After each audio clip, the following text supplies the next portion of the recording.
में हम इस तरफ आ गए। सर, जब पीटीआई के साथ थे हमें अरबों रुपए मिले, और न सिर्फ मिले बल्कि 100% एलोकेशन थी जो आखिरी साल एहसन इकबाल ने काट दी। हम खुदा की कसम सर वहाँ खुश थे। कंपैरिजन शुरू हो चुके हैं। इत्तेहादी खुश नहीं। सिंध में हुकूमती इत्तेहादियों की शिकस्त, बलोचिस्तान में फंड्स ना मिलने के मसाइल, 2 वोटों पर खड़ी हुकूमत की बुनियादें हिलना शुरू हो गई हैं। नून लीग की हुकूमत से तहफ़्फ़ुज़ात का इजहार और आसिफ अली ज़रदारी से मोहब्बत के इजहार के बावजूद असलम भूतानी ने शदीद भरमी का इजहार किया। उधर सिंध में शिकस्त खोरदा पार्टियां मरकज में अपनी ही इत्तेहादी जमात पाकिस्तान पीपल्स पार्टी पर धांधली के इल्जामात लगा रही हैं। MQM और JUIF सिंध में पीपल्स पार्टी की फतह को धांधली का नतीजा करार दे रही हैं। सिंध के बल्दियाती इलेक्शन में हंगामा आराई, मार धाड़, बैलेट पेपर्स की चोरी और प्रिजाइडिंग अफसरान का अगवा, इसके साथ साथ वोटर लिस्टों की हेर फेर ने इलेक्शन की शफाफियत पर सवाल उठा दिए हैं। सिंध के शहरी इलाकों में मुत्तहिदा का तारीखी वोट बैंक रहा है, मगर ये सखर लड़काना, नवाब शाह और मीरपुर खास से एक नशिस्त निकालने में नाकाम रही। JUIF भी अपने मैंडेट का तहफ़्फ़ुज़ ना करती दिखाई दी। पीपल्स पार्टी पहले, GDA दूसरे और PTI तीसरे नंबर पर रही। JUIF चौथे और MQM का कहीं जिक्र ही नहीं। इस अपसेट शिकस्त पर मुत्तहिदा पीपल्स पार्टी की जीत को मैंडेट चुराने और मुआहदे पर अमल दरामद ना कराने का नतीजा करार दे रही। नाज़रीन, मुत्तहिदा से बल्दियाती एक्ट में तब्दीली के ज़ामिन आसिफ अली ज़रदारी साहब थे, मगर ज़रदारी साहब इस शानदार फतह पर जियालों को पैगाम दे रहे हैं कि अगले मरहले के लिए भी कमर कस ली जाए। पीपल्स पार्टी से फतह करने की तैयारियों में और MQM मुआहदे पर पेशरफ्त की मुतमन्नी, मगर मुत्तहिदा की शिकस्त के पीछे कई दूसरे अवामिल भी बताए जाते हैं। वो आपसे शेयर करेंगे। बात करते हैं साबिक मेयर वसीम अख्तर साहब से। वसीम साहब, बहुत बहुत शुक्रिया। अस्सलाम वालेकुम।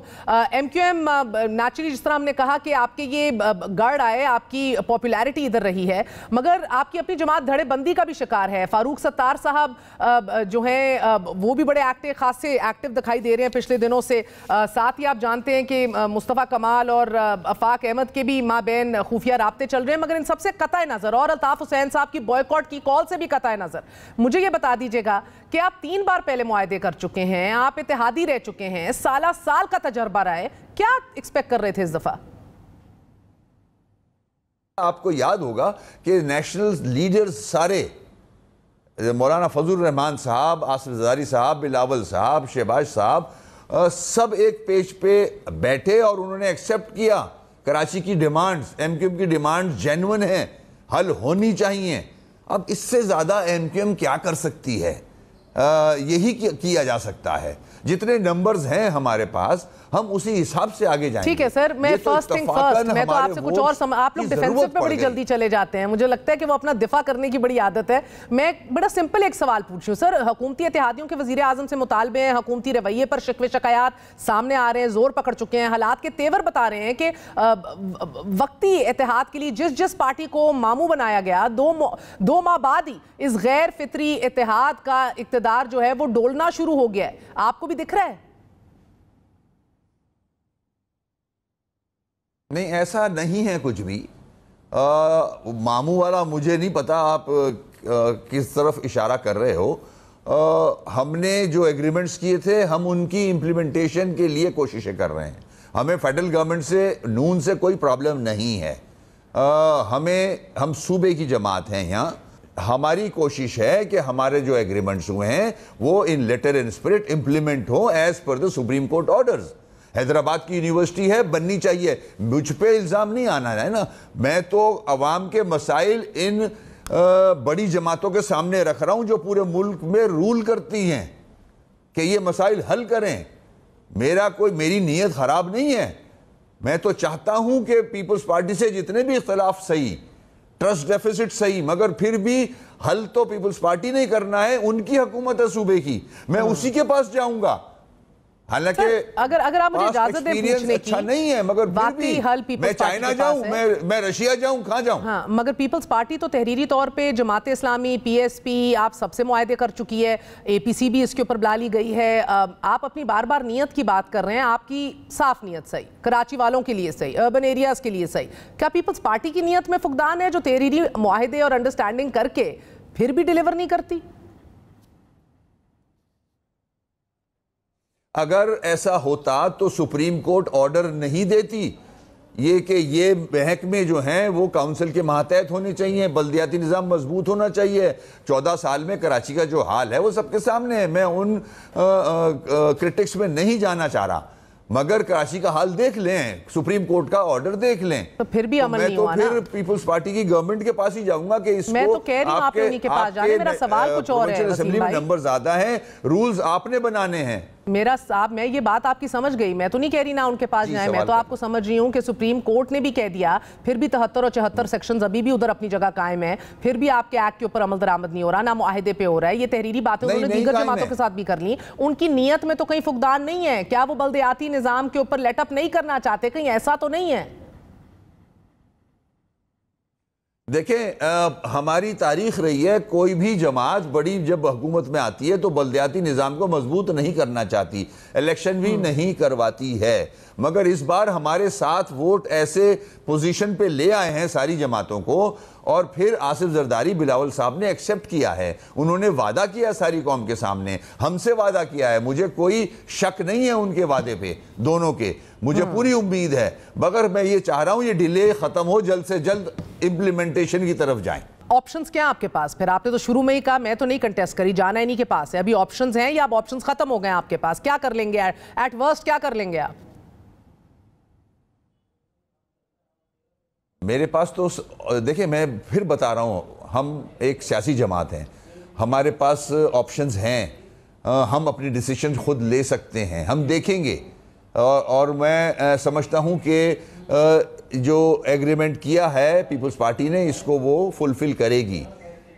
ये आपसे राब्ता किया अभी तक जरदारी साहब ने पिछले 24 घंटे में, या उनकी टीम के किसी अहम रुकन ने? लोकल लीडरशिप से हमारी बातचीत ऑलरेडी चल रही है। जरदारी साहब और खालिद मकबूल सिद्दीकी साहब की बातचीत भी हो रही है। हमें उम्मीद है कि इस मामले को जल्द रिजॉल्व किया जाएगा। मगर जाहिर है मेरा फ़र्ज़ था इस पे आवाज़ बुलंद करना कि इसमें देर हो रही है। हमारे लोग एक्सपेक्ट कर रहे हैं, कराची, हैदराबाद, मीरपुरा, सक्कर के लोग चाहते हैं कि बल्दियाती निज़ाम मजबूत हो। हम उसकी स्ट्रगल कर रहे हैं। हम सुप्रीम कोर्ट में चले गए थे, सुप्रीम कोर्ट का ऑर्डर आ गया है, उसको इम्प्लीमेंट करवाना है। Very simple. ठीक है, मुझे वसीम अख्तर साहब बता दीजिएगा कि ऑप्शंस हैं क्या आपके पास? मैं ये नहीं कह रही आप अवेल कौन सी करेंगे, वो आप लोगों का अपना फैसला है, यकीनन आप सियासी जमात हैं। ऑप्शंस हैं क्या? हुकूमत छोड़ देंगे वफाक में, क्या कर लेंगे?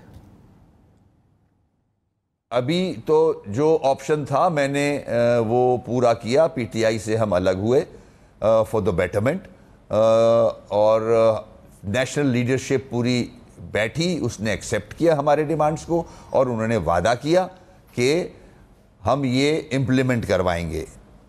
तो अभी ऐसी कोई चीज़ आई नहीं है कि मैं अपने ऑप्शंस देखूं। ऑप्शंस सबके सामने, हमारे सामने भी है। हम भी कोई दूध पीते बच्चे नहीं रहे, अब हमें भी कुछ सियासत आ गई है। जब वक्त आएगा तो उन ऑप्शंस की तरफ देखेंगे। ठीक है, वो वक्त यानी कि अभी आया नहीं है। ऐसा वक्त आए। और आप कह रहे हैं कि आपको गिला नून लीग से कोई नहीं है। सर, उनने आपको अभी तक, शहबाज साहब ने, वजीर आजम साहब ने गवर्नर क्यों नहीं लगा के दिया? क्या मसला क्या है? अब नसरीन जलील, क्यों नहीं अभी तक बात आगे बढ़ सकी? कोई हतमी फैसला इख्तियार हुआ? देखें, हमारी प्रायोरिटी है कि ये पहले कानून साजी हो जाए, बल्दियाती निज़ाम वाली, जो सुप्रीम कोर्ट ने ऑर्डर दिए हैं। ये कंटेम्प्ट ऑफ कोर्ट भी बनता है। हम चाह रहे हैं जल्द से जल्द इसको इम्प्लीमेंट कर लें। बाकी फिर एडमिनिस्ट्रेटर्स भी हैं और बहुत सारी चीज़ें हम कर सकते हैं। गवर्नर भी हमारे स्लॉट हमारे पास है, वो भी आ ही जाएगा। कोई ऐसा, यानी कि सूबा गवर्नर के बगैर चल रहा है 2 माह से, कोई टेंशन नहीं है आपको?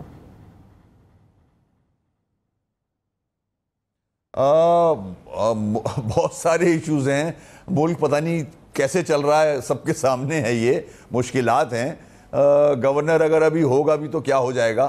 पहले मेरी प्रायोरिटी, हमारे अवाम की प्रायोरिटी ये है कि ये बल्दियाती निज़ाम मजबूत हो जाए।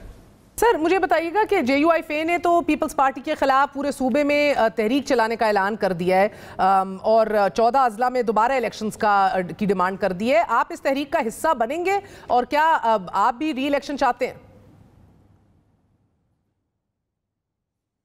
देखें, कुछ जगहों पे जहां हमारे तहफ़्फ़ुज़ात हैं हमने सामने रखे हैं, इलेक्शन कमीशन को कंप्लेन भी की है। कुछ यूसीज़ हैं जहां के रिजल्ट्स रोके गए, जहां हम जीत रहे थे वहां का कुछ स्टेशंस के रिजल्ट जो हैं अभी तक नहीं आए हैं। जो एक खौफ का उनसर पैदा हो गया था वहाँ, एक दहशतगर्दी हुई, वहाँ डाकू आ गए, लोग घरों से नहीं निकले वोट डालने। तो इलेक्शन कमीशन को हमने कंप्लेंट्स डाली हैं और मैंने तो अपनी प्रेस कॉन्फ्रेंस में कहा है कि नवाब शाह मीरपुखा सक्कर में इलेक्शन रोक के फिर से इलेक्शन कराए जाएं, क्योंकि आपके कॉलीग अभी कह रहे थे, आपके अभी कॉलीग कह रहे थे कि इलेक्शन कमीशन और पीपल्स पार्टी तो एक ही चीज है सिंध में। क्या आपको भी ये लगता है कि एक ही चीज है इलेक्शन कमीशन और पीपल्स पार्टी?